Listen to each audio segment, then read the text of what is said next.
నమస్తే, welcome to 99 TV. Ukraine ధాటికి dragon ఉలికిపడింది. మామూలు ఉలికిపాటు కాదు. పాకిస్తాన్కి మా సెకండ్ రేట్ వెపన్స్ కూడా మేము పంపించమని చెప్పేసింది. ఐ_అండర్స్కోర్ సెకండ్ రేట్ వెపన్స్. మళ్ళీ ఎందుకంటే వాళ్ళకి పంపించేదంతే ఆ దీపాల టపాకి వాళ్ళకి పంపించేది పాకిస్తాన్కి. ఎందుకు భయపడింది చైనా?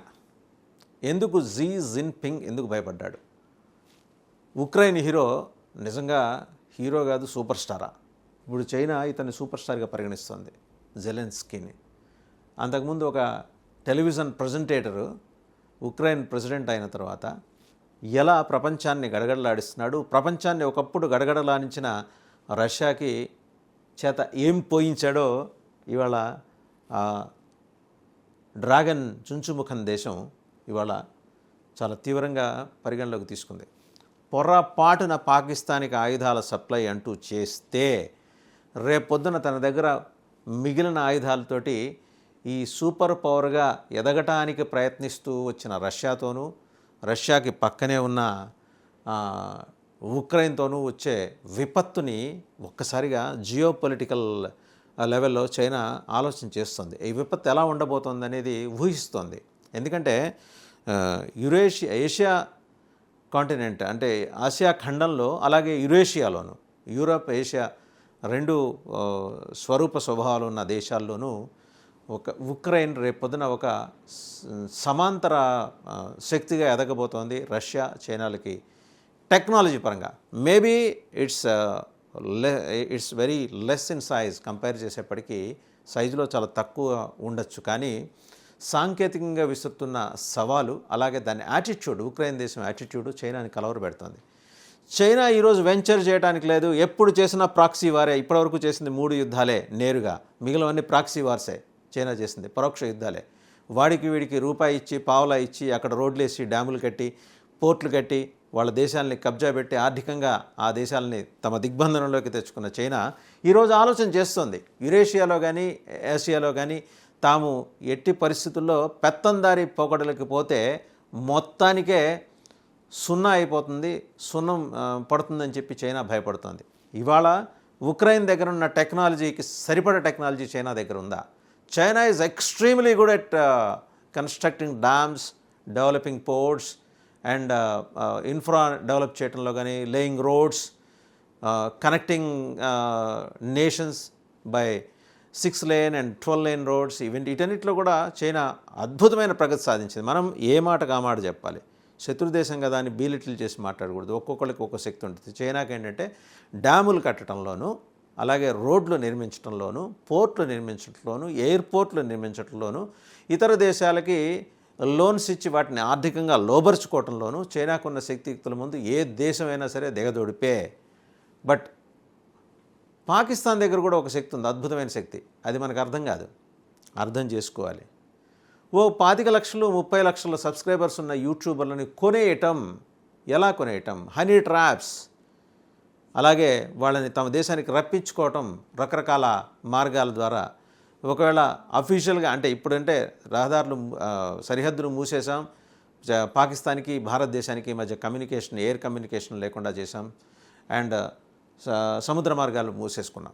2 దేశాలు పరస్పరం, దాని దేశం అనలేము కానీ తప్పనిసరి అనాల్సి వస్తుంది. 2 ఉగ్రముఖలు ఉన్న ఒక ప్రాంతానితో మనం కట్టేలు చేసుకున్నాం. అలాంటి పాకిస్తాన్ ఎలా లోబరుచుకుంటోంది భారతదేశ మానవులను అంటే టెక్నాలజీ ఆధారంగా లోబరుచుకుంటోంది. టెక్నాలజీ ఏంటి? యూట్యూబ్, అలాగే Insta. So vloggers, travel vloggers, వీళ్ళని లోబరుచుకుంటుంది. ఇప్పటిదాకా అరెస్ట్ అయిన వాళ్ళు, అరెస్ట్ కాబోతున్న వాళ్ళందరూ మెయిన్, వాళ్ళని లోబరుచుకొని వాళ్ళకి మనీ పంప్ చేస్తుంది. పంప్ చేయడానికి పాకిస్తాన్ నుంచి క్లరిక్స్ని ఉపయోగిస్తుంది, మత ప్రవక్తలను ఉపయోగిస్తుంది.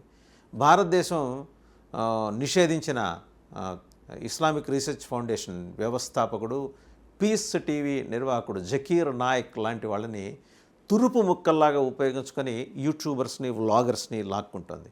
అది పాకిస్తాన్ దగ్గర ఉన్న టెక్నాలజీ. శత్రువుకున్న టెక్నాలజీని కూడా మనం గుర్తించాలి, అభినందించి తీరాలి. ఎందుకంటే ఆ 2 చేయగలిగినప్పుడే వాడిని ఓవర్కమ్ చేయడానికి కావాల్సిన శక్తిని మనం సంపాదించుకునే అవకాశం ఉంటుంది. ఇవాళ పాకిస్తాన్ దగ్గర ఆ శక్తి ఉంది. చైనా దగ్గర ఉన్న శక్తి ఏంటో చెప్పాం. ఉక్రెయిన్ శక్తి కూడా మనం చెప్పాం. టెక్నాలజీ పరంగా size doesn't matters, attitude and prowessness ఇజ్రాయెల్తో సమానంగా వాళ్ళు ఎదుగుతున్నారంటే ఉక్రెయిన్ విసిరిన సవాళ్ళకి చైనా ఇట్లా ఒక్కసారిగా గడగడలాడింది. అలాగని చైనాని తక్కువ అంచనా వేయాల్సిన అవసరం ఏం లేదు. చైనా దగ్గర కూడా టెక్నాలజీ ఉంది. కానీ చైనా తీవ్రమైన ఆర్థిక మాంద్యంతో బాధపడుతుంది. అది బయట ప్రపంచానికి తెలియదు. ఇనుప కచ్చడాన వెనక ఏం జరుగుతుంది అనేది ఎవరికి తెలియదు. వాడి కరెన్సీ విలువ ఇంత, మేము డాలర్ కన్నా పెద్ద అంటే దానికన్నా వాళ్ళ స్థాయి పెద్దదే అని అనుకోవాలి. కానీ అది కాదు, విపరీతమైన ఆర్థిక మాంద్యం. మరోవైపు ఒక్కసారి మనం చూసుకోవాల్సిన విషయం ఏంటంటే వెస్ట్ పాకిస్తాన్ వైపు అంటే బెలూచిస్తాన్లో వాళ్ళు కట్టిన గ్వాదర్ పోర్ట్ కానీ, వాళ్ళు చేసిన చైనా పాకిస్తాన్ ఎకనామిక్ కారిడార్ కానీ వాళ్ళు ఖర్చు పెట్టింది అక్షరాల $50 బిలియన్, గోడకు కొట్టిన సున్నం.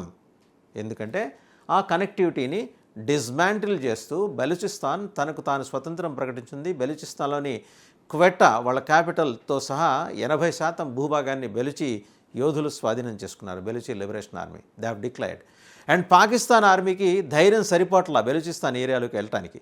సో ఆ కనెక్టివిటీ ఎప్పుడైతే తెగిపోయిందో చైనా పాకిస్తాన్ ఎకనామిక్ కారిడార్ పనులు కూడా కుంటుపడతాయి. ఒకవేళ అదే కనుక నిర్మాణం జరిగి ఉంటే అంతర్జాతీయ సరిహద్దు రేఖ వెంబడి ఆ సిపిఈసి, సిపెక్ వచ్చి ఉంటే భారతదేశ సార్వభౌమాధికారాన్ని పరిహసించే విధంగా చైనా పాకిస్తాన్ కలిసి దొంగ నాటకాలు ఆడేవి. And we must be thankful to Baluchis. వాళ్ళు స్వతంత్రం ప్రకటించుకొని చైనా దూకుడికి అడ్డుకట్ట వేశారు. రెండవది గ్వాదర్ పోర్ట్ కంప్లీట్గా బెలూచిస్ చేతిలో ఉంది. వాళ్ళు కట్టింది చైనా వాళ్ళు అయి ఉండొచ్చు కాక. అండ్ దాని పక్కనే ఒక ఎయిర్పోర్ట్ కట్టుకుంది చైనా. ఎందుకంటే బెలూచిలో దొరికే మేలు రకమైన గాడిదల్ని అక్కడి నుంచి చైనాకి ఇంపోర్ట్ చేసుకోవడానికి మాత్రమే కార్గో ఎయిర్ క్రాఫ్ట్స్ని వాళ్ళు వాడుతున్నారు. సరే, ప్రస్తుతానికి దానికి కూడా తాత్కాలికంగా తెరపడింది. గాడిద మాంసం అక్కడ బెలూచి ప్రాంతంలో దొరికే గాడిదల మాంసం అంటే చైనీయులకి మహాప్రీతి. సో దాని ద్వారా విటమిన్స్ బాగా వాళ్ళకి చేరుతాయని వాళ్ళు శాస్త్రీయంగా ప్రూవ్ అయిన విషయం. దాంతోడు చైనాలో చాలా చోట్ల అంటే కొండ ప్రాంతాల్లో గాడిదల మీదే బరువులు వేసుకుని వెళ్ళటం అలవాటు. అదంతా బెలూచిస్తాన్లో. ఈరోజు వాళ్ళు గాడిదలను దిగుమతి చేసుకోవాలన్నా వాళ్ళకి అవకాశం లేదు. పోర్ట్, ఎయిర్పోర్ట్ రెండు కూడా, సీపోర్ట్, ఎయిర్పోర్ట్, గ్వాదర్ సీపోర్ట్, ఆ పక్కనే బెలూచిలో గ్వాదర్ ఆనుకొని ఉన్న ఎయిర్పోర్ట్ రెండు కూడా ఇవాళ బెలూచిల స్వాధీనంలోకి వెళ్ళిపోయాయి. సో అక్కడితో తెగిపోయింది. అండ్ సిపెక్కి మరో అవాంతరం ఏంటంటే ఖైబర్ పఖ్తూన్ఖ్వా, అదొక ప్రావిన్స్ బెలూచిస్తాన్ లాగే. ఖైబర్ పఖ్తూన్ఖ్వా ఎప్పుడో సైకలాజికల్గా డిసోసియేట్ అయిపోయింది పాకిస్తాన్ తోటి. కేవలం పంజాబ్, సింధ్ ప్రావిన్సులు మాత్రమే మిగిలాయి పాకిస్తాన్కి. ఆ పంజాబ్, సింధ్ ప్రావిన్స్లో కూడా సింధు హోమ్ మినిస్టర్ ఇంటిని తగలబెట్టారు మొన్న సింధు ప్రజలు. ఎందుకంటే భారతదేశం నుంచి నీళ్లు రాకపోతే మనకి పంటలు పండవు. నెర్రలిచ్చిన భూమిని కూడా మనం చూసాం. సో కంప్లీట్గా ఇంకొక 6 నెలలకి సహజంగా ఉన్న వర్షాలు పడితే నేల తడుస్తుందేమో కానీ పంటలు పండే అవకాశం లేని ఒక ప్రమాదకరమైన పరిస్థితి సింధు అనుభవిస్తోంది. సింధు హోంమంత్రి ఇంటికి నిప్పెట్టి ఆయన తరిమి కొట్టారు. రోడ్ల మీదకి వచ్చి జనాలు ఆందోళన చేస్తున్నారు. So Pakistan is 80% completely disintegrate అయిపోయినట్టే. సో ఇక చైనా ఎవరి మీద బ్యాంక్ అవ్వాలి?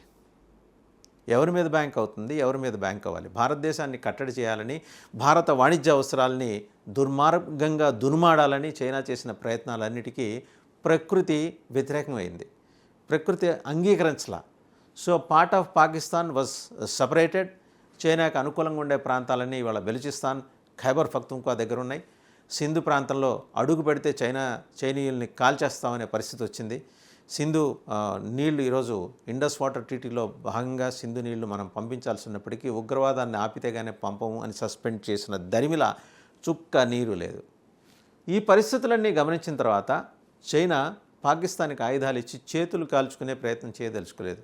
ఉన్నదేదో వాళ్ళ దగ్గర ఇన్వెస్ట్మెంట్లు పెట్టి పోర్ట్లు కట్టి రోడ్లు వేసి ఏదో దాని మీద $4 వస్తే ఇవ్వకపోతే రేపొద్దున శ్రీలంకను ఆక్రమించుకుందాం, నేపాల్ని ఆక్రమించుకుందాం. అలాగే ఓ పక్క తైవాన్తో గొడవలు ఉన్నాయి చైనాకి. తైవాన్ అయితే చుట్టుముట్టింది, 19 వార్షిప్స్ పెట్టి చుట్టుముట్టింది తైవాన్ ద్వీపాన్ని. అయినా కూడా వాళ్ళు బెదరట్లా తైవాన్. ఇన్ని సమస్యలున్న చైనా వీడి కోసం, యూజ్లెస్ ఫెలో కోసం, ఒక ఉగ్రవాద యూనివర్సిటీ కోసం, అది ఉగ్రవాద విశ్వవిద్యాలయం పాకిస్తాన్ అనేది, దానికోసం తన నిధులు ఖర్చు పెట్టుకోవటం లేదు, తన ఆయుధాలు ఇవ్వదలుచుకోలేదు. అండ్ ఉక్రెయిన్ ప్రావెస్నెస్ మీద అధ్యయనం చేయడానికి కోసం ఇవాళ చైనా అర్జెంటుగా సాంకేతిక నిపుణులందరూ కలిసి కూర్చున్నారు.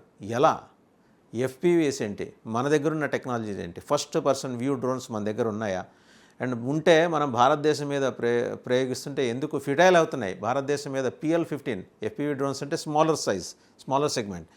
PL-15 అబో మేము డ్రాగన్ సైజులో PL-15 ఉంటుందంటే మన S-400 ధాటికి తునకలైపోతే 7 దేశాలు ఆ శకలాలు తీసుకుని పరీక్షిస్తున్నాయి. అదేమన్నా ఆట బొమ్మ లేకపోతే నిజంగానే యుద్ధ విమానమా అనేది. ఇవాళ చైనా ప్రావెస్నెస్ ఏంటి టెక్నాలజికల్గా వెపనరీ పరంగా అనేది బయటపడిపోయింది. ఈ పరిస్థితుల్లో పాకిస్తాన్కి ఆయుధాలు ఇచ్చి భారతదేశం మీద దాడికి తెగబట్టడానికి చైనా సిద్ధంగా లేదు. ఇంకొక ప్రశ్న మిగిలే ఉంది. అరుణాచల్ ప్రదేశ్ భూభాగాన్ని తన మ్యాప్లో చూపించుకుని మొన్నటికి మొన్న దందా చేయాలని చూసిన చైనా ఈరోజు వెనక్కి తగ్గే పరిస్థితులు కనిపిస్తున్నాయి. అలాగే నెమ్మదిగా సరిహద్దుల వెంబడి తన ట్రూప్స్ని, తన పీపుల్స్ లిబరేషన్ ఆర్మీని వెనక్కి పిలిపించుకుంటుంది China. And moreover People's Liberation Army నుంచి చైనా అధ్యక్షుడు జీ జిన్పింగ్కి ఘాటైన హెచ్చరిక వచ్చింది.